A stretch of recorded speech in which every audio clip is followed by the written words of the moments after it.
Bismillahirrahmanirrahim. Assalamualaikum warahmatullahi wabarakatuh.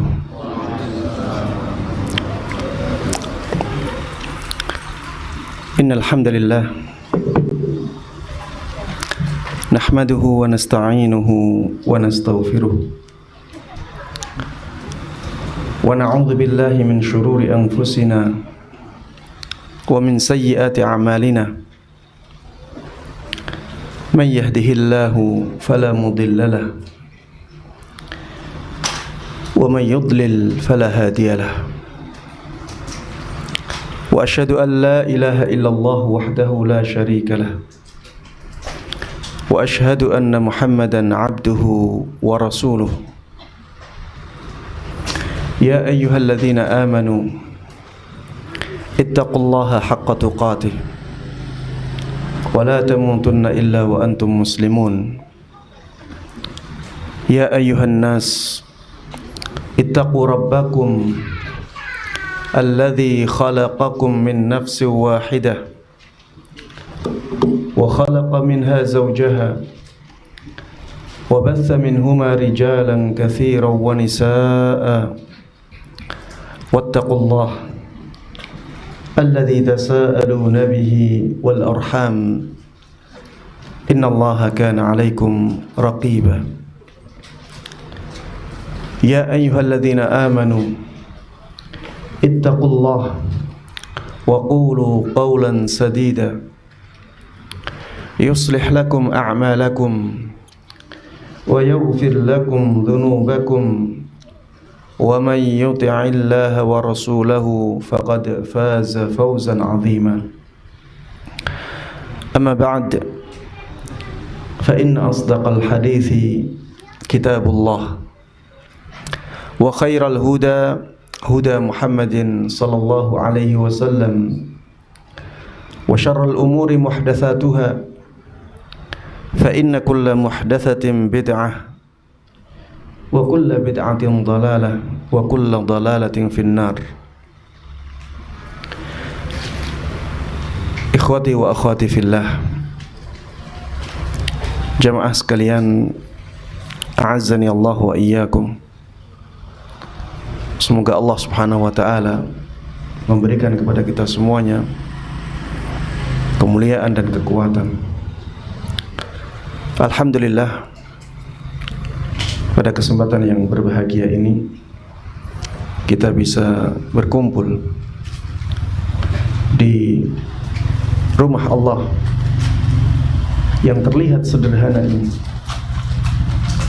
Namun ini termasuk di antara tempat yang paling dicintai oleh Allah Subhanahu wa ta'ala.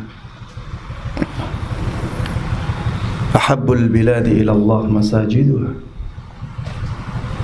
Tempat yang paling dicintai oleh Allah Subhanahu wa ta'ala adalah masjid-masjidnya. Mudah-mudahan pertemuan kita di masjid ini menjadi pertemuan yang diberkahi oleh Allah Subhanahu wa ta'ala, menjadi saksi atas kebaikan kita di akhirat nanti. Mudah-mudahan pertemuan kita ini benar-benar dibalas oleh Allah Subhanahu wa ta'ala dengan pahala yang berlipat ganda dan mendatangkan ilmu yang bermanfaat bagi kita semuanya. Amin amin ya rabbal alamin. Tidak lupa salawat dan salam semoga selalu terlimpahkan dan tercurahkan kepada Nabi yang sangat kita cintai, junjung tinggi, sangat kita kagumi. Nabi yang sangat mencintai umatnya, Nabi yang sangat amanah, sehingga tidak ada satupun jalan kebaikan kecuali telah beliau sampaikan kepada umatnya, dan tidak ada satupun jalan keburukan kecuali telah beliau peringatkan umatnya darinya. Wa ala ali Muhammad kama sallaita ala Ibrahim wa ala ali Ibrahim innaka Hamidum Majid. Wa barik ala Muhammadin wa ala ali Muhammad kama barakta ala Ibrahim wa ala ali Ibrahim innaka Hamidum Majid. Jamaah sekalian rahimani wa rahimakumullah. Tema kajian kita pada kesempatan kali ini tentang bersama masuk surga.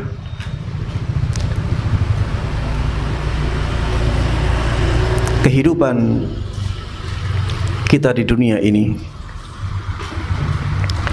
adalah proses untuk menuju akhirat. Kita semuanya sedang berjalan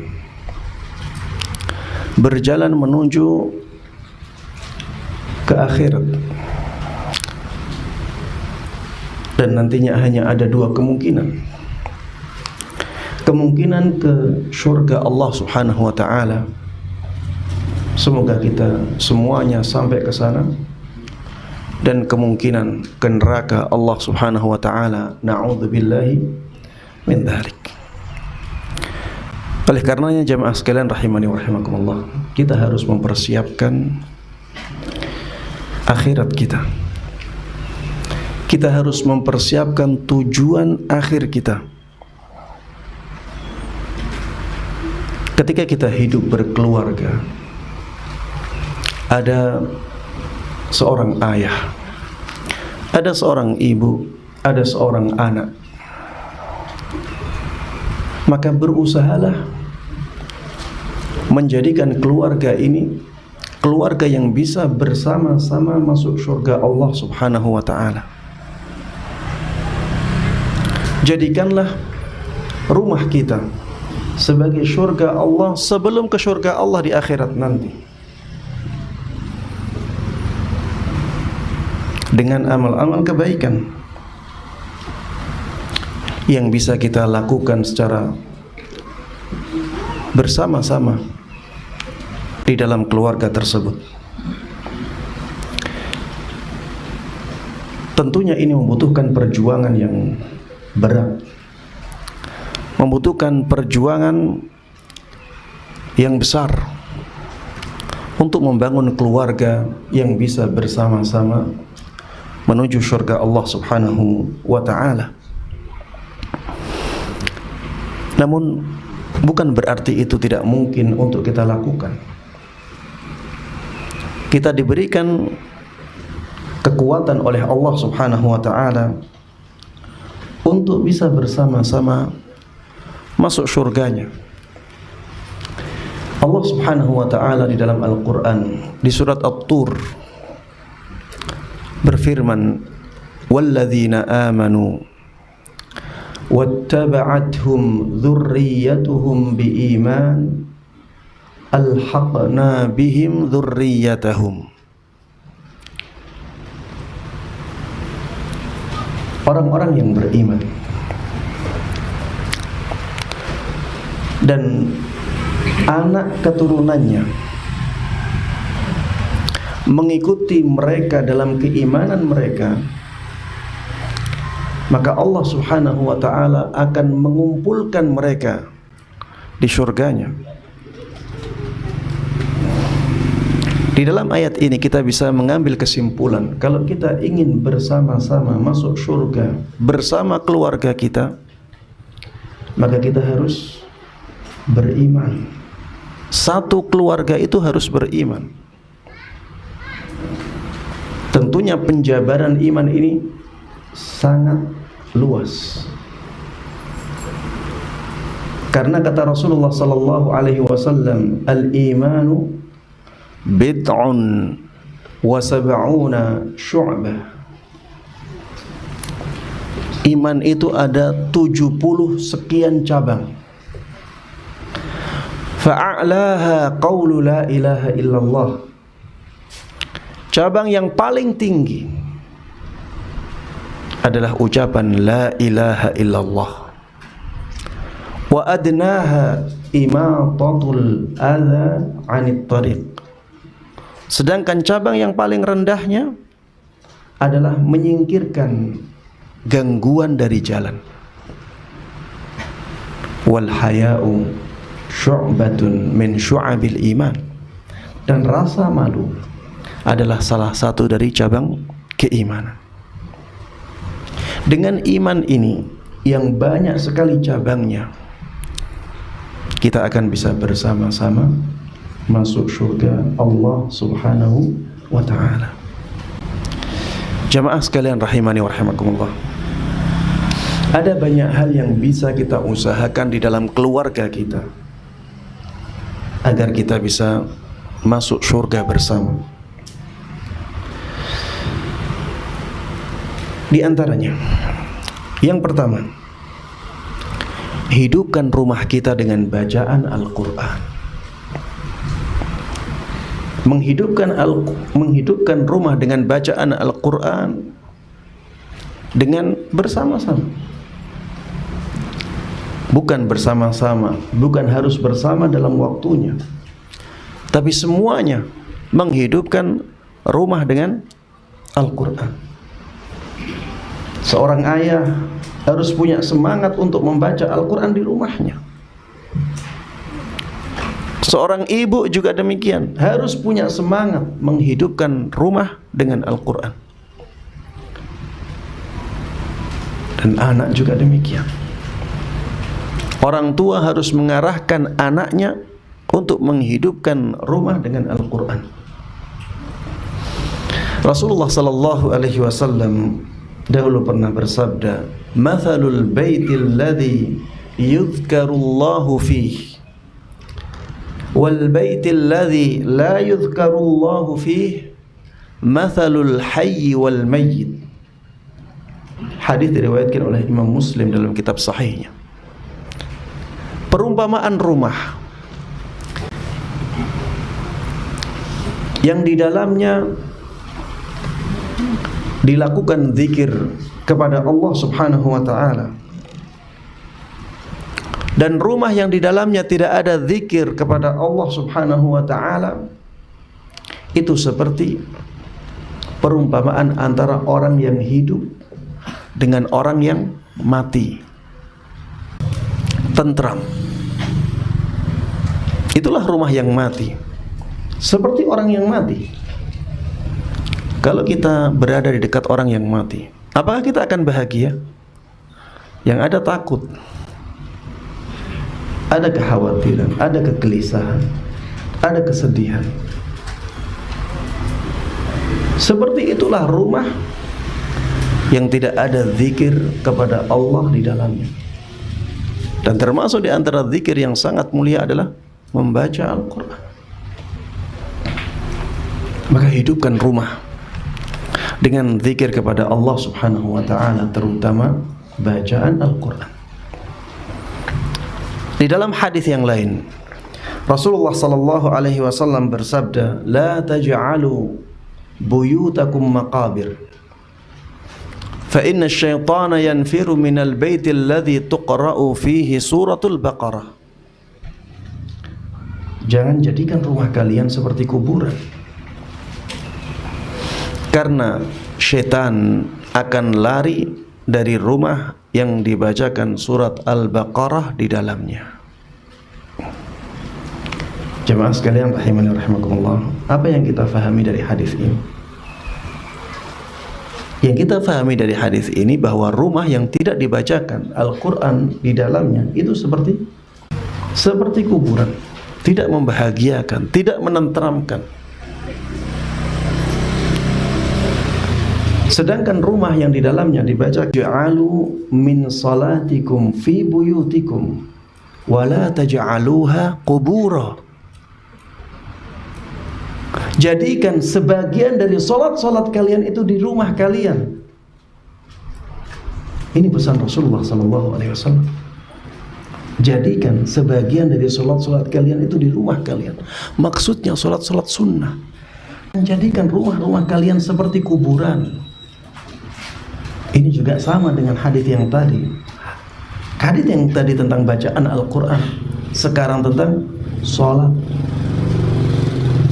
Maka salat dan membaca Al-Quran termasuk di antara sebab yang benar-benar bisa menghidupkan rumah kita. Jamaah sekalian rahimani wa rahimakumullah, termasuk di antara yang bisa menjadikan kita sekeluarga bersama-sama masuk surga adalah menjaga hak dan kewajiban masing-masing.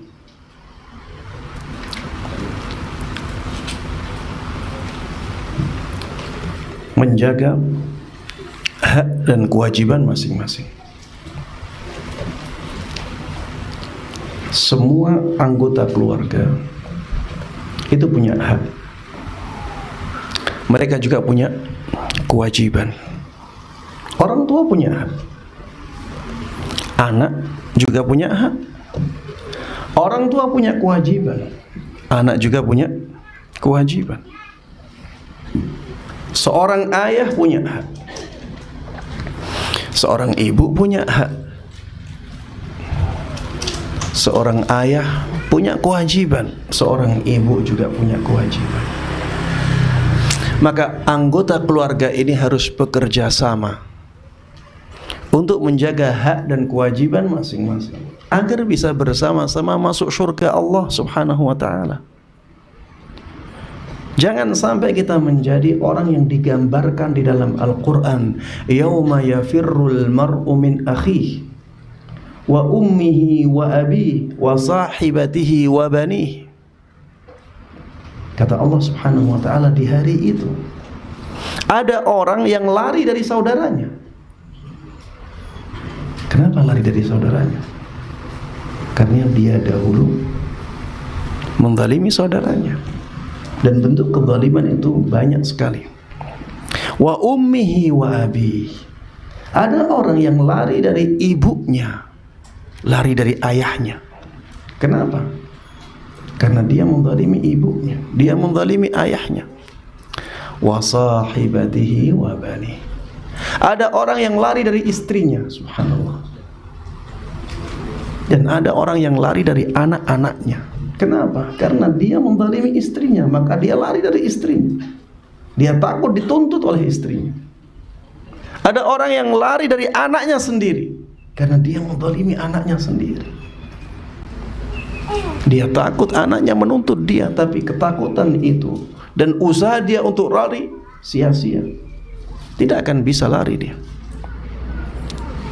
Ini orang-orang satu keluarga yang tidak menjaga hak dan kewajiban masing-masing. Jangan sampai kita seperti itu. Kita sebagai ayah, maka kita harus tahu kewajiban kita apa. Kewajiban kita sebagai keluarga, sebagai kewajiban. Fokuslah pada kewajiban. Allah diimani, bukan diperdebatkan. Kenapa? Karena memang tidak berdasar. Makanya tidak mau diperdebatkan. Di dalam Islam tidak demikian. Ilmiah, ada dasar-dasarnya semua. Dan dasarnya sangat jelas. Terutama dasar ketuhanan. Makanya jemaah sekalian rahimani wa rahimakumullah, kita harus membentuk keluarga yang benar-benar punya sandaran ilmu agama yang kuat. Kita harus terus update ilmu agama kita. Dan kita harus bekerja sama untuk mengusahakan itu. Seorang suami harus memberikan waktu untuk istrinya agar belajar ilmu agama. Dan seorang suami harus menyemangati istrinya. Istri juga demikian. Istri harus memberikan semangat kepada suaminya untuk belajar ilmu agama. Ayah dan ibu juga harus mengarahkan anaknya agar bisa benar-benar belajar ilmu agama dengan baik. Ilmu agama itulah yang sangat bermanfaat dalam kehidupan kita. Ilmu agama itulah yang akan terus dibawa oleh anak, sebagaimana kita bawa semuanya sampai kematian, bahkan sampai surga Allah Subhanahu wa ta'ala. Ilmu agama ilmu yang paling mulia. Sampai-sampai para ulama mengatakan semua keutamaan tentang ilmu yang ada dalam Al-Quran dan Sunnah maksudnya adalah ilmu agama, bukan ilmu dunia. Bukan berarti ilmu dunia hina, tidak. Tapi kita sedang menjelaskan tentang keutamaan ilmu agama yang luar biasa. Maka jamaah sekalian rahimani rahimakumullah, wujudkan ilmu yang mendalam tentang agama dalam keluarga kita. Kita harus punya perhatian yang besar dalam masalah ini. Keluarga yang ilmu agamanya kuat menjadi keluarga yang bahagia, menjadi keluarga yang tentram, menjadi keluarga yang tenang. Dan mereka apabila keadaannya seperti itu bisa bersama-sama memasuki syurga Allah Subhanahu wa ta'ala. Allah Subhanahu wa ta'ala di dalam Al-Quran mengatakan, ya ayyuhalladzina amanu qu anfusakum wa ahlikum nara. Wahai orang-orang yang beriman, jagalah diri kalian dan jagalah keluarga kalian dari api neraka. Waquduhan nas wal hijarah. Neraka itu bahan bakarnya adalah manusia dan batu. Manusia dan batu menjadi bahan bakarnya neraka. Antum bisa bayangkan, bahan bakarnya manusia. Ini memberikan gambaran kepada kita bahwa api neraka itu nanti mengejar-ngejar manusia, karena itu menjadi bahan bakarnya. Na'udzubillahi min dzalik. Waquduhan nas wal hijarah 'alaiha malaikatun ghiladun syidad. Di neraka tersebut ada banyak sekali malaikat yang mereka kasar-kasar dan tampangnya menyeramkan. La ya'sunallaha ma amarahum wa yaf'aluna ma yu'marun.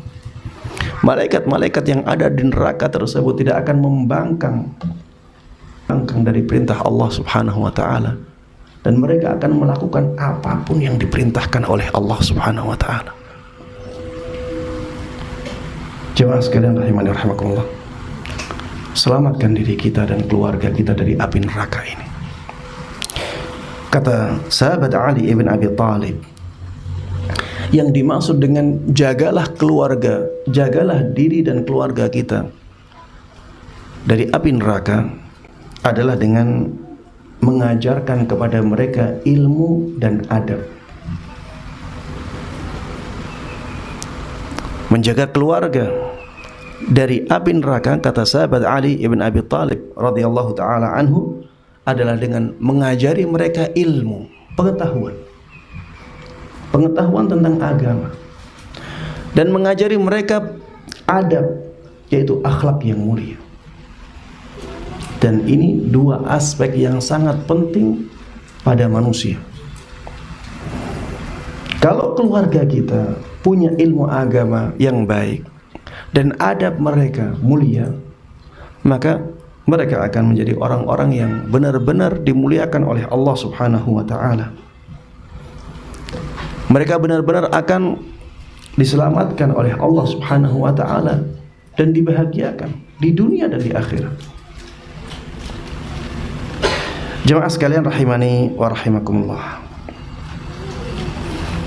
termasuk di antara usaha kita agar bisa bersama-sama memasuki surga Allah Subhanahu wa ta'ala adalah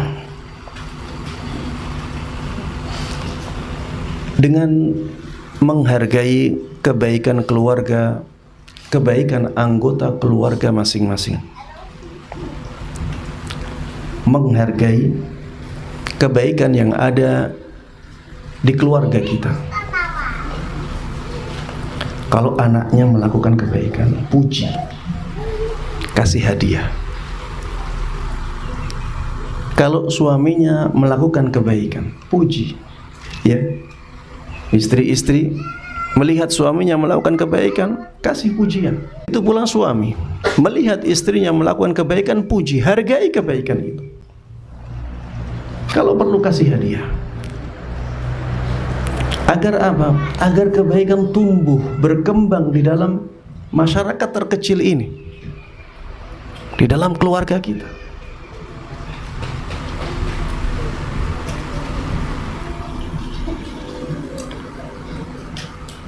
Ketika di Saudi,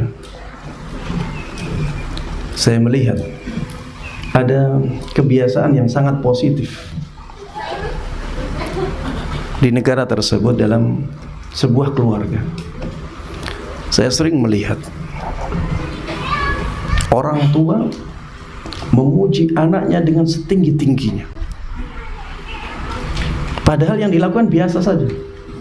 Dipuji, dipuji, dipuji. Sehingga apa? Anak-anak orang Saudi itu punya kepedean yang sangat tinggi, punya rasa percaya diri yang besar. Dan rasa percaya diri yang besar ini sangat bermanfaat bagi anak untuk menghadapi kehidupan nyata. Kalau anak ya tidak punya kepedean yang besar, ya, maka dia akan sulit menghadapi kehidupan nyata. Walaupun dia punya kemampuan yang besar. Ketika anak melakukan kesalahan, kita bentak-bentak, kita marah-marahi. Kalau melakukan kebaikan, kita diamkan. Apa yang terjadi pada anak? Akan sulit berkembang, akan sulit tumbuh kebaikan dari dia. Dan ini tidak hanya pada anak, orang tua juga perlu dipuji. Suami perlu dipuji, istri perlu dipuji untuk mengembangkan kebaikan yang ada di masyarakat terkecil ini. Kalau anak melakukan kebaikan, syukuri, terima kasih, jazakallahu khairan. Dan itu akan sangat berpengaruh bagi jiwa anak. Kata Rasulullah sallallahu alaihi wasallam, la yashkurullah man la yashkurun nas. Tidak bersyukur kepada Allah orang yang tidak bersyukur kepada manusia. Istri melakukan kebaikan, syukuri. Istri melayani kita, jazakillahu khair, syukran, terima kasih banyak. Bahasakan itu dengan lisan kita. Ya, seringkali kita tidak membahasakannya, padahal hati kita merasa bersyukur. Bahasakan dengan lisan kita. Istri juga demikian, bahasakan dengan lisan rasa syukur itu. Dan ini kalau ditumbuhkan dalam keluarga, subhanallah, itu menjadi sesuatu yang sangat membahagiakan keluarga. Rasulullah sallallahu alaihi wasallam juga mengatakan tahadu tahabu.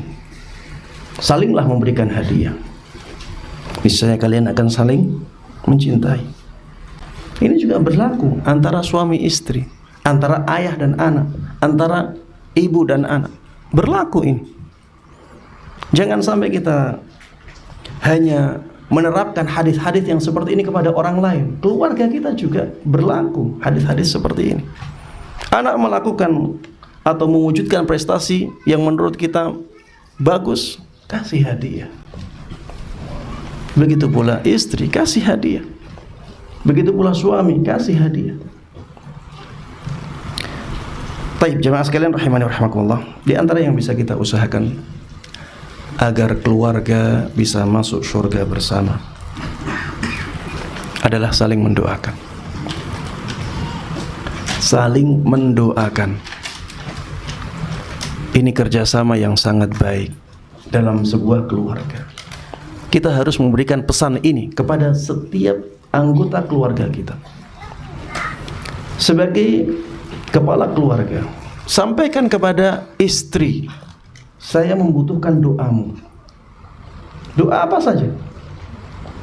Doakan agar suami dimudahkan rezekinya oleh Allah, Doakan agar suami dimudahkan urusan-urusannya oleh Allah, diberikan taufik oleh Allah, terus berada di atas hidayah. Ini perlu, ya. Anak juga kita bisa berpesan kepada anak, doakan ayah, sehingga anaknya mendoakan ayahnya. Doakan ibu, anaknya mendoakan ibunya. Orang tua, ya, suami mendoakan istrinya, suami mendoakan anaknya. Istri juga demikian. Istri mendoakan suaminya, istri mendoakan anaknya. Ini penting jemaah. Siapa yang sudah melakukan? Sampaikan kepada anggota keluarga masing-masing. Mari kita bekerja sama untuk berdoa. Dan efek dari doa tersebut akan kita bawa sampai ke surga Allah Subhanahu wa ta'ala. Coba lihat ya. Kita lihat Nabi Ibrahim, bagaimana beliau bersemangat mendoakan orang tuanya. Padahal orang tuanya, Nabi Ibrahim orang tuanya kafir. Dan doanya Nabi Ibrahim ini diabadikan oleh Allah dalam Al-Quran. Dan hikmahnya sungguh luar biasa jemaah. Nabi Muhammad SAW ditakdirkan oleh Allah Subhanahu wa ta'ala kedua orang tuanya juga kafir. Dan Nabi Muhammad tidak boleh mendoakan kedua orang tuanya. Tapi subhanallah, Allah Subhanahu wa ta'ala di awal tidak melarang Nabi Ibrahim untuk mendoakan kedua orang tuanya, sehingga beliau doakan dan diabadikan di dalam Al-Quran untuk bisa kita contoh. Seperti ini loh, mendoakan kedua orang tua. Rabbana ighfirli wali walidayya walil mu'minina yauma yaqumul hisab. Wahai Rabb kami, ampuni aku, ampuni kedua orang tuaku, dan ampuni kaum mukminin pada hari hisab nanti. Ini termasuk di antara kerjasama dalam berdoa ya. Nabi Ibrahim mendoakan orang tuanya. Nabi Ibrahim juga mendoakan anaknya. Wajnubni wa baniya an na'budal asnam. Ini juga diabadikan oleh Allah dalam Al-Quran di surat Ibrahim. Jauhkan aku dan anak-anakku dari menyembah berhala. Di dalam ayat yang lain, ini juga doanya Nabi Ibrahim. Rabbi ja'alni muqimas salati wa min dzurriyyati. Wahai Rabbku, jadikan aku dan dzurriyyahku, anak keturunanku, sebagai orang yang benar-benar mendirikan salat. Ini untuk kita contoh. Laqad kana fi qasasihi ibratun li ulil albab. Sungguh pada kisah-kisah nabi-nabi ada pelajaran-pelajaran yang berharga bagi orang yang berakal. Kita contoh. Anak mendoakan orang tua, orang tua mendoakan anak. Istri mendoakan suami, suami mendoakan istri. Kerjasama dalam berdoa ini sangat penting untuk kita usahakan. Rabbana hablana min azwajina wa dzurriyyatina qurrata a'yun waj'alna lil muttaqina imama. Ini subhanallah, doa yang sangat luar biasa.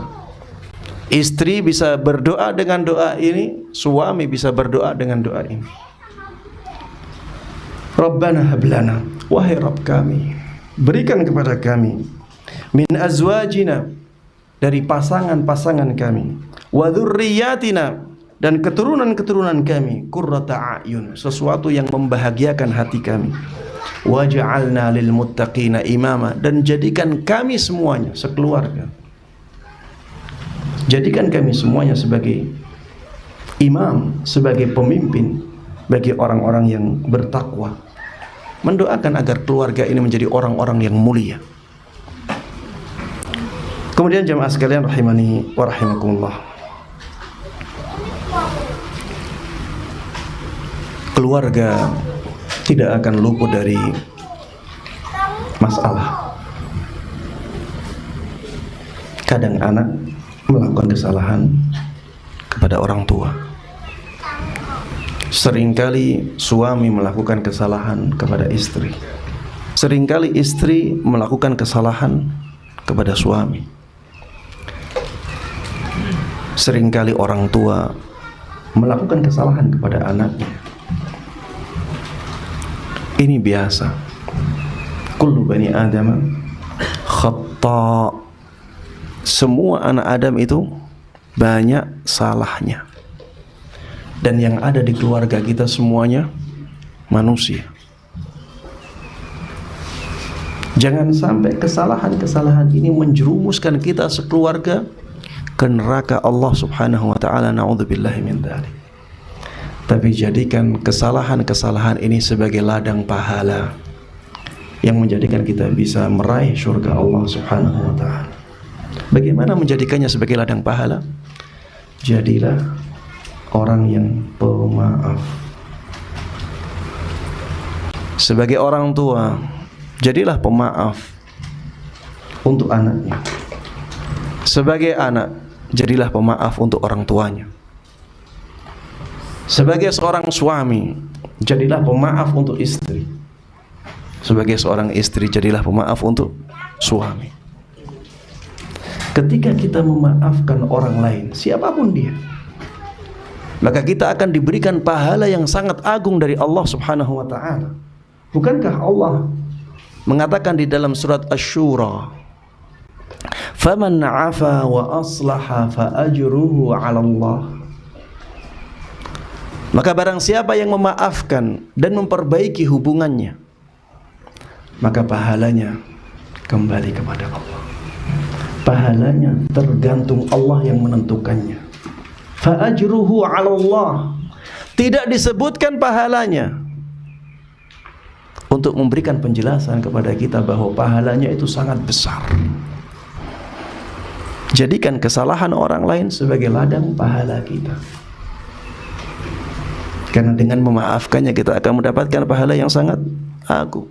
Tidak dibatasi pahalanya, Allah yang menentukan. Dan tidak mungkin Allah yang maha pemurah, yang karunia-Nya sangat luas itu hanya memberikan pahala yang sedikit, tidak mungkin.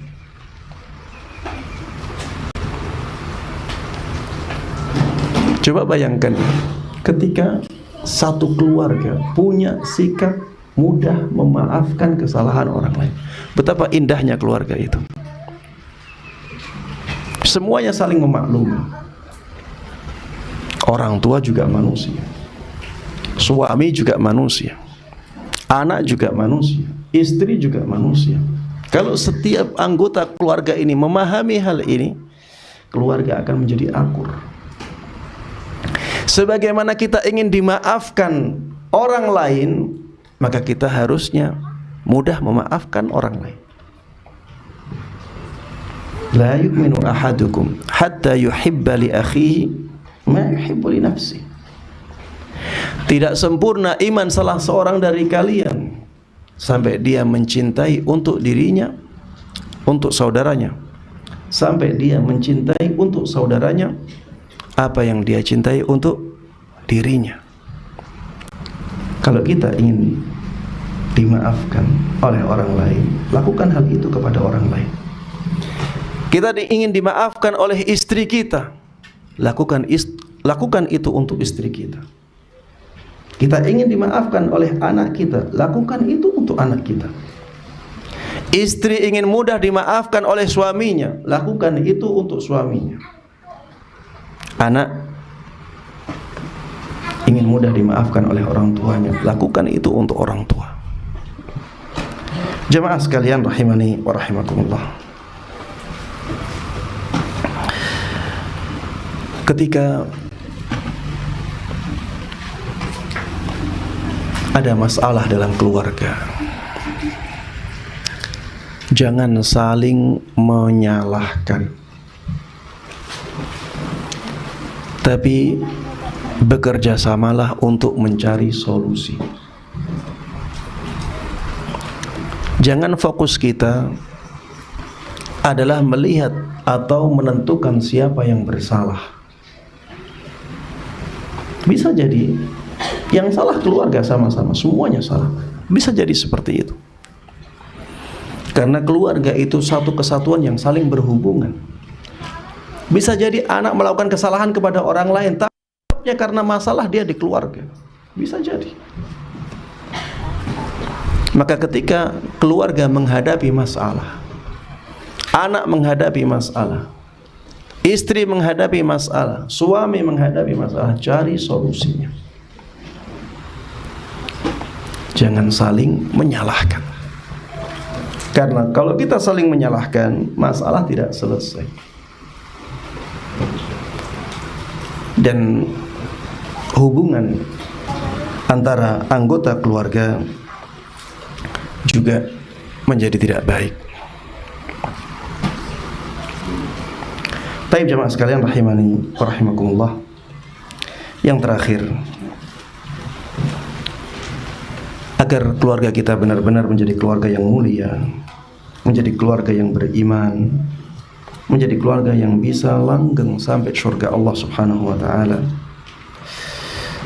Seringlah untuk saling muhasabah. Sering-seringlah untuk saling muhasabah. Kalau istri dilihat oleh suami sering melakukan hal-hal yang tidak mengenakkan suami, jangan selalu menyalahkan istri. Bisa jadi suaminya yang bersalah. Bisa jadi suaminya yang banyak melakukan dosa, sehingga Allah jadikan istrinya seperti itu. Muhasabah, kembalikan kepada diri sendiri. Saya harus memperbaiki diri. Karena bisa jadi keburukan istri tersebut karena dosa-dosa kita. Istri juga demikian. Kalau melihat suaminya selalu melakukan hal-hal yang tidak mengenakan, kembalikan kepada diri sendiri. Mungkin saya yang kurang baik, mungkin saya yang banyak dosa. Maka perbaiki diri, mendekat kepada Allah Subhanahu wa ta'ala. Bukankah Allah Subhanahu wa ta'ala dalam Al-Quran mengatakan, wa ma asabakum min musibatin fabima kasabat aydikum. Musibah apapun yang menimpa kalian, sebabnya karena tangan kalian sendiri. Sebabnya karena tangan kalian sendiri. Kalau kita melihat istri kita banyak melakukan hal-hal yang tidak menyenangkan kita, musibah bagi kita itu. Bisa jadi sebabnya adalah diri kita yang banyak dosa. Ya. Anak juga demikian. Kalau kita melihat anak kita bandel-bandel, kalau diarahkan susah sekali, banyak beristighfar. Bisa jadi itu karena dosa-dosa kita. Sebagian ulama salaf pernah mengatakan, inni la'asillah fa'ara dhalika fi khuluqi dabbati wa imra'ati. Kalau aku bermaksiat kepada Allah, aku lihat pengaruh buruknya sampai ke istriku, sampai ke tungganganku. Jadi kalau dia bermaksiat kepada Allah, istrinya menjadi tidak baik. Tunggangan dia, hewan tunggangan dia juga menjadi tidak nurut karena kemaksiatan dia kepada Allah Subhanahu wa taala. Jamaah sekalian rahimani wa rahimakumullah, yang dikatakan di sini, yang mengatakan ini adalah suami, tapi sebenarnya ini berlaku untuk semua anggota keluarga. Seorang istri apabila melakukan kemaksiatan, bisa jadi dengan kemaksiatan itu menjadikan suaminya melakukan hal yang tidak mengenakkan dia. Begitu pula antara anak dan orang tua. Ya. Begitu pula antara anak dan orang tua. Maka saling introspeksi diri, muhasabah.